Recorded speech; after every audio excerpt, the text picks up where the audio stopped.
যেখানে মা বোনেরা ধর্ষিতা হয় দিনে রাতে, যৌবনের সার্থকতা ঘুষিবে সকল ব্যথা, যৌবনের সার্থকতা ঘুষিবে সকল ব্যথা।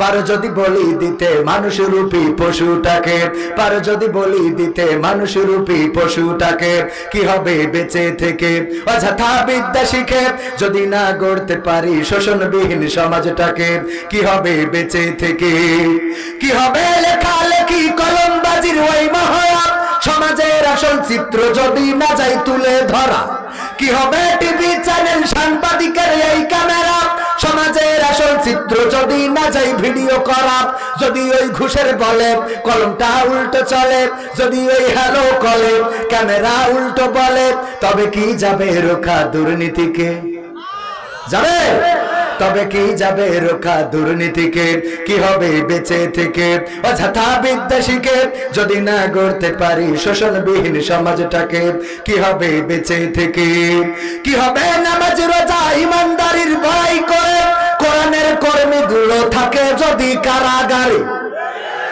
আছে না নাই, আছে না নাই। একদিকে যখন আল্লাহর ওলিরা কারাগারে ঢোকে, আল্লাহর ওলি না শয়তানের ওলিরা যখন কারাগারে ঢোকে, আর ওরা যখন বের হয় তখন হাতে মেহেদির রং থাকে, আর আমার কোরআনের পাখিরা যখন কারাগারে ঢোকে, ওরা যখন বের হয় সোজা হয়ে দাঁড়াইতে পারে না হাতের লাঠি ছাড়া, বলেন ঠিক কিনা? এমন আছে না নাই? আছে মানে কি চোখের সামনে পড়ে না, পড়ে না। আমার কথা হলো পরিমণি যদি জেলখানায় যাওয়ার পরে হাতে মেহেদির রং দিতে পারে, তাইলে মামুনুল হক জেলখানায় যাওয়ার পরে কেন তার হাতে সাপোর্টিং লাঠি উঠবে? তাহলে কি জেলখানায় শাস্তি দুই রকম নাকি? কথা কয় না, দুই রকম? ও দুই রকম, ওদের জন্য এক রকম আর আমাদের জন্য আর এক রকম। হ্যাঁ, এরা কি করা যাবে? না যাবে না। আইন সবার জন্য সমান। বিএনপি করে বলে ওর ধরবেন না তা হবে না, কাঠি খুলে দিতে হবে। খালি শুধু দাড়িওয়ালার কেন ধরবেন? বিএনপির লোকেরও ধরেন। আবার যদি অপরাধী আওয়ামী লীগের মধ্যেও হয়, ধরার কোনো দরকার নাই, বলেন ঠিক কিনা? কয় ঠিক, কে ঠিক? অপরাধী শেখ হাসিনা কি অপরাধী চাই? কথা কয় না। মাননীয় প্রধানমন্ত্রী দুর্নীতিবাজ চাই না, মাননীয় প্রধানমন্ত্রী অন্যায় চাই না, ধর্ষণ চাই না, জেনা চাই না, ব্যভিচার চাই না। মডেল মসজিদ করে দিলেন, মডেল মসজিদ করে প্রমাণ করে দিয়েছেন প্রধানমন্ত্রী ধর্মের পক্ষের না বিপক্ষের? ধর্মের পক্ষের লোক। সুতরাং যারা দুর্নীতি করে, অন্যায় করে, অনাচার করে, পাপাচার করে, কদাচার করে, ওদের দেখাই দেখাই ধরাই দেবেন, বলবেন এই নাও ধরে নিয়ে যাও। বোঝা গেছে? কারণ অন্যায়কারী সরকারও সাপোর্ট দিবে, আর আমরা হলো অন্যায় যারা করে তাদের দেখাই দিই, আমরা দেখাই দিই, কিন্তু আমাদের শত্রু মনে করে। কথা কয় না? শত্রু মনে করে না? মনে করে আমরা মনে হয় হ্যাঁ শত্রু। আমি কই কি কিছুক্ষণ আসার পরে আমি এসে প্রথমে যার সাথে হ্যান্ডশেক করেছি তিনি হলেন প্রশাসনের লোক, পুলিশ ভাইরা। প্রোগ্রামের সুন্দর অ্যারেঞ্জমেন্টের ব্যবস্থা করে দিয়েছেন না? করে দিয়েছেন। আমার ভাইজানেরা নিরাপত্তায় আছেন। আমি আসার পরে সালাম দিয়ে হ্যান্ডশেক করলো। সেদিন হঠাৎ করে স্টেজে উঠেছে, মানসি মনে করছে হুজুরি মনে হয় তেসরা খাই গেলে ধরে খাবে। পরে দেখে না টাকা দিচ্ছে, মানে পুলিশদের ব্যাপারে আবার মানুষের একটা খারাপ ধারণা তৈরি হয়েছে। এটা রাখা যাবে, রাখা যাবে না কেন? মানুষ পুলিশ মানে খারাপ না, আওয়ামী লীগ মানে খারাপ না, মন্ত্রী মানে খারাপ না, চেয়ারম্যান মানে খারাপ না। বিএনপি চেয়ারম্যান বলে আল্লাহ এত মনে করেন না। উনিও তিরান মারিনি, মানে ইনি না অন্যরা আর কি মনে করেন মারিনি, এটা কি বিশ্বাস করা যায়? সবাই তো কোন নাকি করে বিধবা ভাতার কার্ড ও দিয়েছিস প্রবাসীর বোর। জিজ্ঞেস করা হইলো প্রবাসীর বোর বিধবা ভাতার কার্ড দিয়েছেন কার? বলছে আল্লাহ, প্রবাসে থাকা যে কি কষ্ট তুই তো জানিস না, ও বিদেশে থাকা আর মরে যাওয়া সমান কথা। বুদ্ধি আছে না নাই? মানে আপনি তো এখন তো নেই, ও তো করে ফেলেছেন, আপনার করছি নেই, যারা আছে তাদের করছি, কথার কথা। তো এখন এই যে মনে করেন এই অবস্থা, আমার প্রশাসনের ভাইদের একটা গল্প আপনাদের বলি। সেটা হলো একজন গরিব মানুষ, সে ওই অভাব যাচ্ছে খুব, ব্যাটারির ভ্যান, চার্জার ভ্যানের ব্যাটারি নষ্ট হয়ে গেছে, 40,000 টাকা লাগবে। তা কোনোভাবে লাইন করতে পারিনি, আপনার কাছে গেছে দেননি, রানিং চেয়ারম্যান সেও দিনি, আবার যে মেম্বার ও দিনি, যারা লোন দেয় তারাও দিনি। বলছে তোমার কিছু নেই, লোন হবে না। তো একটা চিঠি লেখে প্রতিদিন আর বেলুনি গ্যাস ভরে তো উড়ে দেয় যে আল্লাহর কাছে যাক। পৃথিবীর কেউ যখন শুনলো না, আল্লাহর কাছে চিঠি দিয়ে লিখে দেয়, আল্লাহ আমার 40,000 টাকা লাগবে, তুমি একটা ব্যবস্থা করে দাও, ইতি মকসেদ। তো এখন এই চিঠি যাই উড়ে যাইয়ে পাশে একটা থানা, বড় বড় গাছ আছে, ওতে বেঁধে থানায় পড়ে। তো পুলিশরা খালি দেখে যে থানায় পড়েছে, থানায় পড়েছে কি লিখা, এই যে আল্লাহ 40,000 টাকা দাও। 1 দিন 2 দিন 3 দিন 4-5 দিন পাওয়ার পরে পুলিশের ওসি বলতেছে, এক কাজ করো, তোমরা এক কাজ করে দিন, যারা পুলিশ সদস্য আছো সবাই কিছু কিছু করে টাকা দাও, দিয়ে অন্তত তার একটু হেল্প করি, গরিব মানুষ সে, যেহেতু এই চিঠিটা আল্লাহর কাছে লেখে, আল্লাহর কাছে তো বেলুন পৌঁছাবে না, মধ্যাকর্ষণ শক্তি ওখানে আটকে যায়। তা সবাই টাকা তুলেছে, হয়েছে 20,000। কয় হাজার? 20,000। এই টাকা নিয়ে দায়িত্ব দিয়েছে আমাদের প্রশাসনের ভাই দুজন, যাইয়েতে বলছে, এই নাও আমরা থানাতে আসলাম, তোমার জন্য এই যে 40,000 টাকা লাগবে, 20,000 আমরা ব্যবস্থা করে দিয়েছি, তুমি এই নিয়ে আর বাকি ম্যানেজ ট্যানেজ করিয়ে ভ্যানের ব্যাটারিটা পাল্টাই নিয়ে আনে। ও পরের দিন আবার একটা সিরকুট লিখে আল্লাহর কাছে পাঠাইছে বেলুনি করে, ওটাও যে থানায় পড়িয়েছে। থানার ওসি খুলে দেখে বেকায়দা অবস্থা, লিখে দিয়েছে, আল্লাহ তোমার কাছে 40,000 টাকা চাইলাম, তুমি দিবা ভালো কথা, কিন্তু পুলিশ দিয়ে পাঠাইলে কেন? ওরা তো 20,000 ছেড়ে খাইয়েছে। বলে তাহলে সহ্য না করে পারা যায়? সহ্য না করে পারা যায়? তো এই হলো অবস্থা। সম্মানিত ভাইয়েরা, কি সিরকুট দেশ আবার,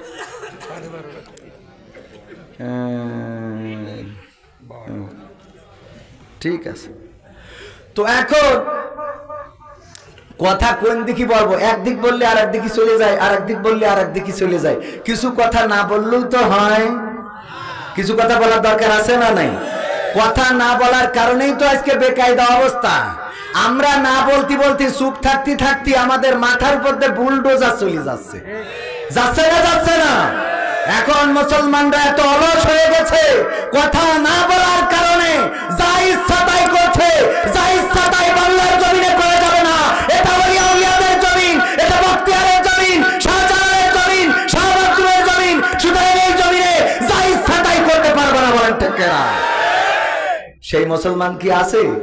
নাকি মুসলমান এতটাই অলস হয়েছে, স্যার বলছে এই ক্লাসে অলস কিরা একটু হাত উঁচু করো দিন, আমি তার একটু পুরস্কার দেবো। তাই এই পুরস্কারের লোভে একজন একজন করে সবাই হাত তুলেছে, একজন হাত তোলে নাই। তা বলছে যাক, তাও তো একজন পাইলাম যে অন্তত অলস না। তা বলছে না স্যার, অন্য ঘটনা। কয় কি ঘটনা? কয় আমিও হাত তুলিনি, ও তোলে কিনা। তার মানে বোঝা গেছে, তার মানে ওইটা কি বলছে, ও তোলে কিনা, মানে ওরও পুরস্কার নেওয়ারও দরকার নেই, এই জন্য ও হাত তোলে নাই। তো আমাদের অবস্থা হয়ে গেছে এরকম। এই অবস্থার মধ্যে থাকা যাবে? যেখানে অন্যায় সেখানে শুধু প্রতিবাদ না, এখন থেকে প্রতিরোধ করার সময় এসেছে। বলেন ঠিক কিনা? এই যে আপনাদের মাহফিলে আসতে যে ওখানে দেখি ডিজে বাজাচ্ছে, গুম গুম করি, লাইটিং করি, প্যান্ডেল করি, আরে বাবা গুম গুমা গুম আওয়াজ, সে আওয়াজ, গান যে গাচ্ছে শিল্পীর কণ্ঠ নেই, খালি বাড়ি পড়তেছে। আমি মনে করলাম গাড়ির চাকা বাস্ট হয়ে যাবে, এত জোরে ধাক্কা লাগতেছে। এই যে ডিজে বাজানো, এই ডিজে বন্ধ করার দরকার আছে না নাই? আজকে মুসলমানদের বিয়ে হয়, হিন্দুদের বিয়েতে বাঁশি কাশি এগুলো বাজাবে, ঠিক আছে, কিন্তু এরা ওইটা ডাইরেক্ট না বাজায়, এখন কপি করে নিয়ে আসে এইখানে দুমদুমাক্কা বাড়ি, 3 তলা ছাদের পরে মিউজিক একটা লাগাই দিয়েছে, ঘুমাইনো যায় না। বলেন ঠিক কিনা? এই কাজগুলো হয় না? হয় না? এই কাজগুলো যারা করে, যে বাবা দিবেন, যে এই গ্রামে তুমি যা ইচ্ছা তাই করতে পারো না, তুমি ডিজে বাজাবো তোমার ইচ্ছা মতো, গাদ্দারি করে কোনো গ্রাম চলবে না। আর যদি না শোনে, আমার গ্রামে একজনে যাই বললাম যে ভাই তোরা ডিজে বাজাচ্ছিস, আমার তো কুপাকুপির জন্য তো আমি অন্য কাজ করতে পারছি না। তা বলছে তোমাদের তো অসুবিধা হয় কে জন্য? তা বলছে অসুবিধা হবে না, এই ঝামেলা করো। তা বলছে কি, একটা বিশেষ দিন এই আয়োজন করেছি, তা তোমাদের এত জলে কিসের জন্য? আমি মনে করে রাখি ঠিকই আছে, বিশেষ দিন যখন আমিও ধরে রাখিছি, ওদের বাড়িতে দিন লোক মরে যাবে, ওই দিন আমার টাকা দিয়ে ডিজে ভাড়া করে আনবো, মরে যাওয়ার দিন বাজাবো, কবর দে বাড়ি কুপান জোর, যাতে অন্তত ভালো ফেরেশতা একটাও না আসতে পারে। দরকার নেই তোর কবরে একটা সাউন্ড বক্স লাগাই দেবো, ওখানে তোর বাজবে। যখন বলবে এই মারা বাড়িতে কেন ডিজে, আমি বলবো তোমার নুনু কাটার দিন যদি ডিজে বাজানো যায়, তোমার গায়ে হলুদের দিন যদি ডিজে বাজানো যায়, তোমার বিয়ের দিন যদি ডিজে বাজানো যায়, তাইলে তোমার মরার দিন কেন ডিজে বাজাবো না? কও ঠিক না? ঠিক। তোর মরার দিনও ডিজে হবে, যে বাড়িতে ডিজে বাজিয়ে বিয়ে দেবে ওই বাড়িতে কোন ইমাম জানাজার নামাজ পড়াবেন না। জানাজার নামাজের জন্য যদি ডাকে, তাইলে বলবেন ওই ডিজে যারা গান গায় আর কুপাকুপি করে, ওদের এই জানাজাটা পড়ে নি। ঠিক না? ঠিক। এই কাজগুলো করার দরকার আছে না নাই? তা না হইলে এই সমাজ ভালো হবে না। সমাজকে বাস্তবে শিক্ষা দিতে হবে। আমাদের হুজুররা তো হয়ে গেছে দুটো জিলেপি পাইলেই হয়। কি হুমায়ুন কবির ভাই, জিলেপি পাইলেই হয় যে কয় কি বিসমিল্লাহি ওয়া আলা মিল্লাতি রাসূলিল্লাহ। সারা জীবন রাসূলের দলে যারা চলি চোখের কাটি মেরেছে, ওর মরার সময় কয় বিসমিল্লাহি ওয়া আলা মিল্লাতি রাসূলিল্লাহ। ওই মরা লাশ কি, ওই মরা লাশ কি আমার রাসূল কাঁধে তুলবে? কাঁধে তুলবে? উদাহরণ দেবো, বুঝাই দেবো। চেয়ারম্যান, সাবেক চেয়ারম্যান টাকা আছে না নাই? বললাম চেয়ারম্যান একটা গরু কি পুষানি দেওয়া যায়? বলছে গরু পুষানি দেবো, তুমি তো বাড়ি থাকো না, দেখবে কে? আমি বললাম আমার ছেলে বড় হয়েছে, সে দেখে রাখবে না। কয় তোমার ছেলে দেখে রাখবে, ভালো কথা, তোমার তো গোয়াল ঘর নেই। আমি বললাম খুঁটি কিনে লাগাই দিবানে। বলছে তোমার তো মশারি নেই। আমি বললাম কয়েল ধরাই দিবানে। বলছে তোমার তো খোল কিনার মতো টাকা নেই। আমি বললাম মাঠে ঘাস কেটে খাওয়া মানে। বলছে তুমি পুষতে পারবা না। তুমি কি পুষতে পারবা না? তার মানে কি? দেবে না। তার মানে দেবে না, চেয়ারম্যান দেবে না। এখন চেয়ারম্যান যা দিল না, হঠাৎ করে উত্তর গগনে কালো মেঘ জমা হয়েছে। জমা হওয়ার পরে দুমদাম করে শুরু হয়েছে। একটা উনার গোয়ালের পরেও পড়েছে। বুঝতে পেরেছেন তো কি শুরু হয়েছে? হ্যাঁ, বজ্রপাত উনার গোয়ালের পরে রাত্রি একটা কষেছে।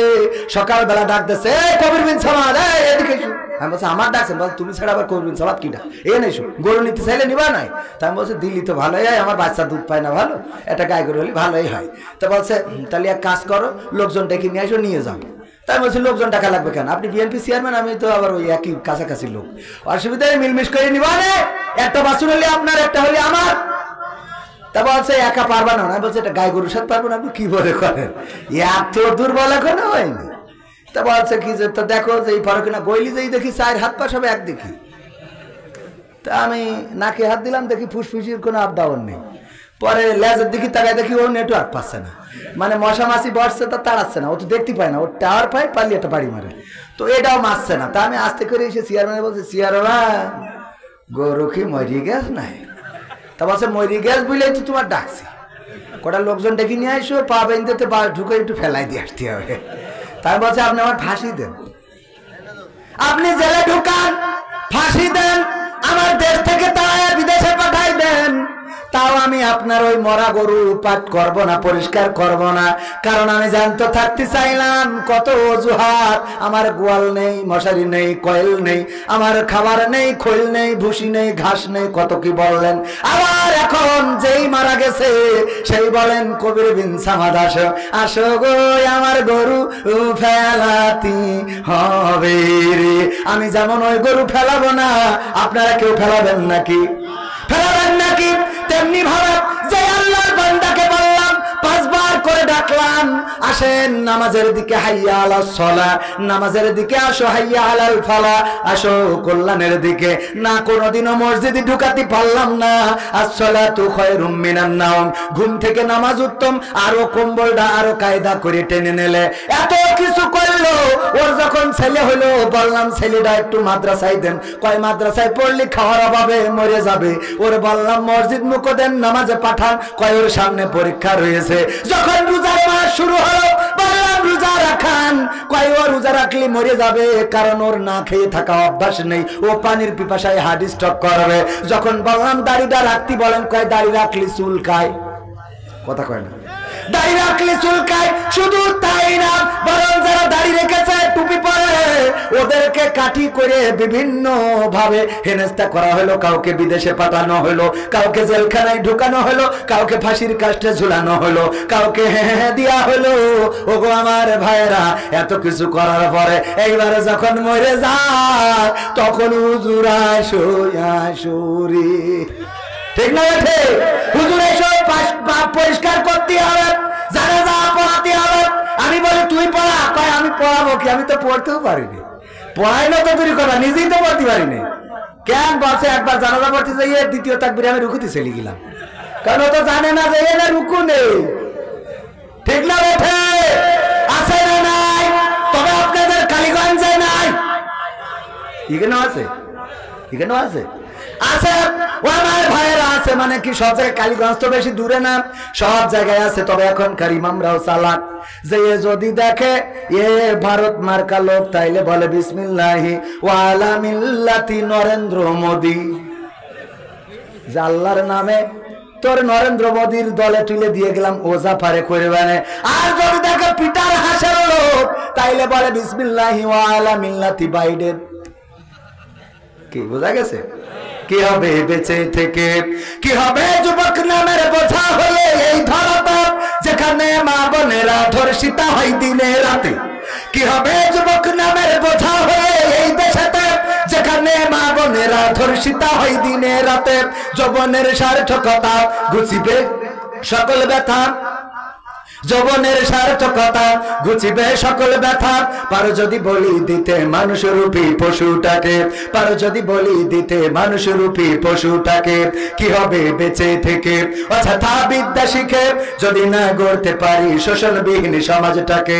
কি হবে বেঁচে থেকে, কি হবে আলেম হয়ে ইমাম সেজে মসজিদেতে, পারো যদি সত্য কথা উচ্চ স্বরে না বলিতে। এমন ইমাম আছে না নাই? উচ্চ স্বরে সত্য কথা বলে না। আবার অনেক ইমাম আছে সত্য কথা যদি বলে তাইলে তার ইমামতি ওই মসজিদে চলে, আছে না নাই? মসজিদের সভাপতি বললে যে হুজুর দীর্ঘদিন ধরে আমরা মুসা আলাইহিস সালামের জীবনী শুনি নাই, আপনি একটু মুসা আলাইহিস সালামের জীবন নিয়ে আলোচনা করবেন। হুজুর আলোচনা করলো, করার পরে সভাপতি ডাক দেয়, এইদিকে আসেন ইমাম সাহেব, এদিকে আসেন। বললাম কি আর আপনি করলেন কি? কি বললেন আর কি করলাম? বললেন মুসা আলাইহিস সালামের জীবন নিয়ে আলোচনা করতে, আপনি করলেন কি? বলছে আমি তো মুসা আলাইহিস সালামের জীবন নিয়ে আলোচনা করলাম। বলছে তাই কি আপনি করলেন? আপনি তো দেখলাম ফেরাউনের জীবন নিয়ে পড়েছিলেন। কার জীবন নিয়ে? এই ওই দুজন কি হয়েছে তোমাদের? কি হয়েছে? মুতু ধরেছে? মেশিন এত তাড়াতাড়ি শেষ? এই যেটা উঠবে খেয়াল করবেন। ও আমার ভাইরা, ও আমার কলিজার টুকরারা, ও আমার দিনদার ইমানদার মুসলমান ভাই বাবাজিরা, ইমাম সাহেবকে ডেকে যখন এই কথা বললো, ইমাম বলছে দেখেন মুসার কথা যদি বলতে যায় ফিরাউন এর কথা তো অটোমেটিক চলে আসে, কয়ে আসে তাতেও অসুবিধে নেই, কিন্তু আপনি যখন বলছিলেন তখন আমার দিকে তাকাচ্ছিলেন কেন? সমস্যা কোন জায়গায় বুঝতে পারছেন? সমস্যা কি বোঝা গেছে? উনার দিকে তাকালি মনে করে যে ফিরাউনের কথা ওর বলা হচ্ছে, না চোর ধরার জন্য চেয়ারম্যান বুদ্ধি করলো কাঁঠাল চোরকে কাঁঠাল চুরি করেছে। চেয়ারম্যান বুদ্ধি খাটায় বলল কাঁঠালকে চুরি করেছে, আমি দেখতে পাচ্ছি, শিকার হয়ে যাও, তা না হইলে কিন্তু ধরা খাবারি। এবার সবাই একে অপরের দিকে তাকাচ্ছে, কেউ কোনো কথা বলে না। চেয়ারম্যান বুদ্ধি করে বলল দেখো কাঁঠাল চোর যে, তার মাথায় কাঁঠালের আঠা এখনো লেগে আছে গো, যে কাঁঠাল চুরি করেছে ওই খালি মাথায় হাত দেওয়া আছে, সত্যি কি লেগে আস নাকি? চেয়ারম্যান কয় মাল পাই আইসি রে, ঠিক না বেঠে? এই জন্য এখনকার সময় যদি কথা বলা হয় মুসা আলাইহিস সালামের জীবন নিয়ে আর ফেরাউন নিয়ে, যদি কেউ খেপে যায় তাহলে বুঝতে হবে ও ফেরাউনের চাচাতো ভাই। যদি ইব্রাহিমের কথা আলোচনা করা হয় আর নমরুদের কথা যদি আসে, এতে যদি কেউ খেপে যায় তাহলে বুঝতে হবে ও নমরুদের মামাতো ভাই। আর যদি মুহাম্মদ সাল্লাল্লাহু আলাইহি সাল্লামের কথা আলোচনা করা হয় আর যদি কেউ খেপে যায় তাহলে বুঝতে হবে ও আবু জেহেলের নানাতো ভাই। আর যদি এখনকার সময়ে দিনদার ইমানদারদের কথা আলোচনা করা হয়, কোরআনের খাদেমদের কথা আলোচনা করা হয়, কোরআনের পাখিদের কথা বলা হয়, আর এতে যদি কেউ খেপে যায় তাইলে বুঝতে হবে ও আপন শয়তানের দুলো ভাই। কথা কি বোঝা গেছে? ঠিক না বেঠে? শয়তানের আপন জন না হইলে খেপবা কেন? তোমার কথা বলা হয় না, তোমার বিরুদ্ধের কথা বলা হয় না। আমরা তো যেই কথা বলি যেখানে অসঙ্গতি সেখানেই কথা। কোরআনের আইন এসেছে মানুষের শান্তি দেওয়ার জন্য, কোরআনের আইন এসেছে মানুষের প্রশান্তিতে রাখার জন্য, দেশকে নিরাপদে রাখার জন্য, দুর্নীতি মুক্ত রাখার জন্য। মোবাইল যারা তৈরি করেছে চার্জারও তারা বানাইছে, বলেন ঠিক না বেঠে? এখন মোবাইল তৈরি করেছে যারা, ওদের চার্জার না নিয়ে আপনি যদি নিজে নিজে চার্জার বানান তাইলে ওই মোবাইলের হায়াত কমবে না বাড়বে? কথা কয় না? নিজে বিজ্ঞানীগিরি করে আপনি যদি কিছু বানান তাইলে বেকায়দায় পড়ে যাবেন গো। ওগো আমার ভাইরা, তেমনি ভাবে আল্লাহ কোরআন দিয়েছেন, কোরআনের আইন দিয়েছেন মানুষের জন্য। এই মানুষের কি করলে কল্যাণ আসবে, কোথায় কোন আইনটা কায়েম থাকলে মানুষের সুখ আসবে, শান্তি আসবে, এটা আল্লাহর থেকে ভালো বোঝার মতো কেউ আছে নাকি?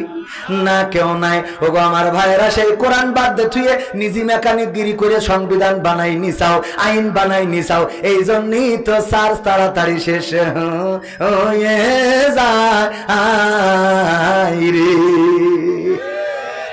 ডাক্তার সাহেব কথা ঠিক আছে তো? ওষুধ আপনি দিয়েছেন প্যারাসিটামল, সকালে খাবে, আর গ্যাসের বড়ি খাওয়ার আগে খাবে, আর ব্যথার বড়ি অমুক সময় খাবে। ও তিনটে একসাথে মারে, তাও 4-5টা করে। ও কি আবুল হায়াত থাকবে?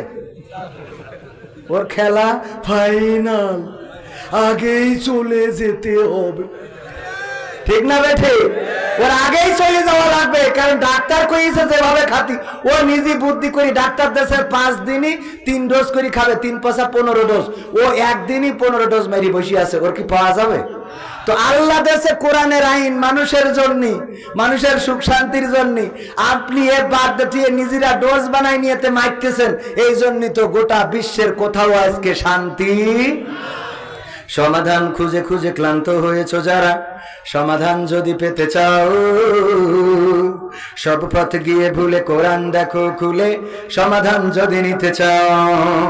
সমস্যা যত সব দূর করে দিবে রব, সমস্যা যত সব দূর করে দিবে রব, যদি তুমি যাও চেয়ে যাও। সমাধান সমাধান খুঁজে খুঁজে ক্লান্ত হয়েছো যারা, সমাধান যদি পেতে চাও সব পথ গিয়ে ভুলে কোরআন দেখো খুলে, সমাধান যদি নিতে চাও। কোরআন ধরি না বলে, কোরআন পড়ি না বলে চারিদিকে হই লাঞ্ছিত, ঠিক না বে ঠিক? কোরআন জানি না বলে, কোরআন মানি না বলে সব অধিকার বঞ্চিত। কোরআন ধরি না বলে, কোরআন পড়ি না বলে চারিদিকে হই লাঞ্ছিত।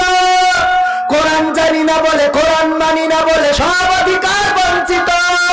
মরিচিকার পিছে না ঘুরে মিছে মিছে, মরিচিকার পিছে না ঘুরে মিছে মিছে, কোরআনটা খুলে দেখে নাও। সমাধান সমাধান খুঁজে খুঁজে ক্লান্ত হয়েছো যারা, সমাধান যদি পেতে চাও সব পথ গিয়ে ভুলে কোরআন দেখো খুলে, সমাধান যদি নিতে চাও।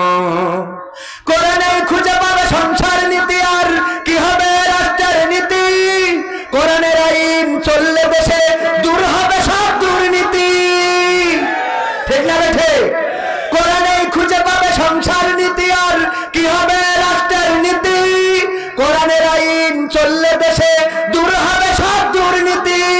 মানবের রচিত মতে শান্তি খুঁজো না পথে, মানবের রচিত মতে শান্তি খুঁজো না পথে, কোরআনটা খুলে দেখে নাও। সমাধান সমাধান খুঁজে খুঁজে ক্লান্ত হয়েছো যারা, সমাধান যদি পেতে চাও সব পথে গিয়ে ভুলে কোরআন দেখো খুলে, সমাধান যদি নিতে চাও। সব সমস্যার সমাধান, এত আসতে বললেন, আর একটু জোরে বলেন। সব সমস্যার সমাধান, এই সমস্যার সমাধান আমরা যদি পিছনে রেখে সামনের দিকে চলি তাহলে কোনোদিনও মুক্তি পাওয়া যাবে যাবে যাবে না। একজন কানা হেরিকেন নিয়ে যাচ্ছে, কানা হেরিকেন নিয়েছে, এটা বেকায়দা না? বলছে নিশ্চিত তোমার জন্য। কেন? বলছে আমি কানা, আমি দেখতে পাই না, এটা ঠিক আছে, কিন্তু হেরিকেন রাখিছি যাতে তুমি আমার অন্তত দেখি ধাক্কাটা না আমারও, কারণ আমি যে কানা যাচ্ছি তুমি সকালে হলো তো আমার ধাক্কা মেরে বসে থাকবা না। এই জন্য তোমার জন্য হেরিকেন। কোরআন হলো এই সেই হেরিকেনের আলো, যার কাছে থাকে শুধু সে পথের দিশা পায় না, যে সাইডে থাকে সেও পথের দিশা। বোঝা গেছে কথা শুনে? তো সময় অল্প, কাজও অল্প। চেয়ারম্যানরাও বলছে যে হুজুর সময়টা তো বড্ড খারাপ, আপনি তো ভাই সব জানেন। বুঝে শুনে কথা বলে ওয়াজের রীতি টানেন। উস্কানি ফুসকানি মূলক বলবেন না কোনো কথা, এই মঞ্চে রাজনীতি ভাই করবেন না অযথা। আমরাও ভাই কোরআন জানি, মানি মোটামুটি, ঝামেলাতে থাকি মাঝে মাঝে নিয়ে ভোটা ভুটি। মক্তবেতে শিখেছিলাম আলিফ বা তা সা, কোরআন হাদিস মোটেও জানি না এমন কিন্তু না। তাই রাজনীতি চলবে না ও হুজুর, রাজনীতি চলবে না, তাই রাজনীতি চলবে না ও ভাই, রাজনীতি চলবে। এবার বাচ্চা হুজুর শোনেন, এই মাহফিল 64তম মাহফিল, একটা না দুইটা না, 63 বছর হয়ে গেছে 64তম মাহফিল। আমি বললাম তাতে কি? বলছে এর আগেও তো আমরা হুজুরা নিলাম। তা হুজুরা নিলেন তা কি হইল? বলছে অমুক হুজুর ওয়াজ করিল কত মধুর সুর, কবরেতে গেলে পাবো 70,000 হুর। এমন ওয়াজ আছে না নাই? এমন ওয়াজ করলে হুর পাওয়া যায় না, যায় না? হুর পাওয়া যাক আর না যাক, অন্তত বাংলার জমিনে হাতের মধ্যে হ্যান্ডকাপ, পায়ের মধ্যে ডান্ডা বেড়ি লাগবে। কথা কয় না? লাগবে। ও মুখ হুজুর ওয়াজ করে কত মধুর সুর, কবরেতে গেলে পাবো 70,000 হুর। অনেক দোয়া আছে পড়লে কোটিতে সওয়াব, সারা জীবন পাপ করিলেও পেয়ে যাব মাফ। বাপ দাদারে নাজাত দিতে করেছি 40, আমার বেলায় 4টা গরু গোয়াল ঘরে পুষা। আমিও ভাই কিছুটা জানি, মানি না তা না, ছোটবেলায় শিখেছিলাম আলিফ বা তা সা। তাই রাজনীতি চলবে না ও হুজুর, রাজনীতি চলবে না, তাই রাজনীতি চলবে না ও ভাই, রাজনীতি চলবে। এবার বাচ্চা হুজুর শোনেন, আপনি মনে করছেন আমরা মানি না মানি, ইসলাম মানি, ভালোই মানি। আমি বললাম কি মানেন? হুজুর মিলাদ করি, কিয়াম করি, যাই বাবার মাজারে, হয়তো একটু বিড়ি টানি 12 বাজারের বাজারে। আছে না নাই? মিলাদ করি, কিয়াম করি, যাই বাবার মাজারে, হয়তো একটু বিড়ি টানি কালীগঞ্জের বাজারে। ফজর নামাজ হয় না পড়া, থাকি তখন নিদে, আল্লাহর কিরে হয় না কাজা, নামাজটা 2 ঈদে। আছে না নাই? 2 ঈদে নামাজ কাজা হয় না, কিন্তু ঘটনা অন্য জায়গায়। আমার চেয়ারম্যান সাহেব চাঁদ দেখার জন্য গেল, যেই দেখে আকাশ মেঘলা, চাঁদ দেখা যাচ্ছে না। হঠাৎ করে মেম্বার বলছে, চেয়ারম্যান সাহেব চলেন টেলিভিশন জুড়বানে, টেলিভিশন খাটালি ওখানে দেখা যাবে, ঈদকাল হবে নাকি আবার তারাবি কষা লাগবে। ওমা টেলিভিশন জুড়েছে, দেখে টেলিভিশনে বলছে আগামীকাল সকাল 9টার সময় ঈদুল আজহার জানাজার নামাজ হবে। ঈদুল আজহার কেন নামাজ হবে? চেয়ারম্যান বলছে মেম্বার কি খবর? ঈদুল আজহার জানাজার নামাজ পড়ল কেন? বলছে ঈদুল আজহা মানে মরি গে, মরে না গেলে জানাজা হবে কেন? ঠিক আছে, মরে না গেলে জানাজা হবে কেন কেন গো? এই জন্য বলছে হুজুর মিলাদ করি, কিয়াম করি, যাই বাবার মাজারে, হয়তো একটু বিড়ি টানি কালীগঞ্জের বাজারে। ফজর নামাজ হয় না পড়া, থাকি তখন নিদে, আল্লাহর কসম হয় না কাজা, নামাজটা 2 ঈদে। নিয়মিত চেষ্টা করি পড়তে জুম্মা নামাজ, সেদিন শুধু হয় না পড়া, যেদিন থাকে কাজ। 3টা জুম্মা করলে কাজা, মুসলিম থাকে না। এই হাদিসটা ভালো করে আমার আছে জানা। তাই রাজনীতি চলবে না ও হুজুর, রাজনীতি চলবে না, তাই রাজনীতি চলবে না ও ভাই, রাজনীতি চলবে। এবার বাচ্চা হুজুর শোনেন, শেষ কথা বলি, এই যে কোরআন শরীফ, এই কোরআনের মাথা ও মাথা সব পড়া শেষ, কিন্তু হুজুর কোথায় জিহাদ আছে এটা তো খুঁজে পাইলাম না। হুজুর জিহাদ মিহাদ কোথায় আছে দেখিনি কোনখানে দরগা পীরের মাজার আমার অনেক বেশি টান গো বাবা অনেক বেশি টান আছে না নাই আছে না নাই কম না বেশি জিহাদ জিহাদ পাইনি কেন পাইনি কেন পাইনি কোরআনে জিহাদ আছে না নাই কিন্তু পাইনি কেন বোঝে না কি এখানে মালয়েশিয়ায় ছিলেন কিরা কিরা মালয়েশিয়া এই যে ও বাইয়াওয়ারাং ডুডুডি ডুলু মালয়েশিয়া আলহামদুলিল্লাহ ওকে তো এই মানুষগুলো ভাষাটা বুঝতে পেরেছে যে কি বলেছি এখন মালয়েশিয়ায় গেছিল একজন ও যাওয়ার পরে ওর মান নিয়ে গেছে তো নিয়ে যাওয়ার পরে মা ওখানে হার্ট স্ট্রোক করে মারা গেছে তো ওর এক চাচা থাকতো মালয়েশিয়ায় সে চাচা বাড়ি আছে তো এই জন্য একটা ওই চিঠি লিখেছে যে ইবু সুডা মাতি ইবু সুডা মাতি হ্যাঁ আপনিও ছিলেন মালয়েশিয়ায় নাকি ও আচ্ছা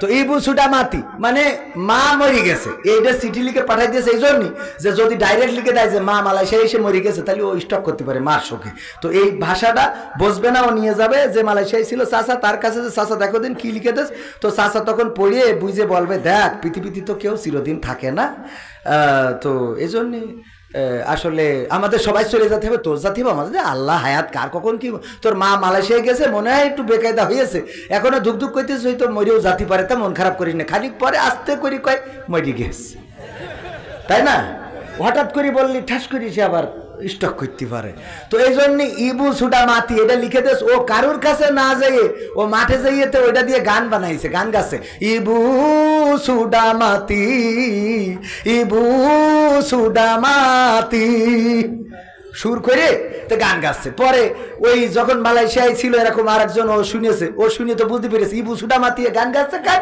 তো ও ডেকে বলছে তুই গান গাচ্ছিস কে আমার ভাই চিঠিতে লিখে দিয়েছে আমি এইটা সুর করি গান বানাইছি খুব ফাইন না তা বলছে মানে কি বুঝিস তা বলছে না মানে বুঝিনি এমনি লিখে পাঠাই দিস তো বলছে মানে হইলো তোর মা কি মালয়েশিয়ায় গেছিল তা হ্যাঁ তা মালয়েশিয়ায় তোর ভাইয়ের কাছে ছিল তা হ্যাঁ তো তোর ভাইয়ের কাছে তোর মা মরিয়ে কিল্লা ফতে এখন ওর গান মনে আসবে বরং ও বলছে ও মা আমারে এতিম করে গেলি মা আমি কি কান্নাকাটি আছে না নেই কথা কয় না কারণ কি সে বিষয়টা বুঝদি আগে বুঝিনি পরে বুঝার পরে কান্না আছে না নাই বুঝলি গান হবে তো জিহাদ আছে কি নেই ও তা করলি মিটে যায়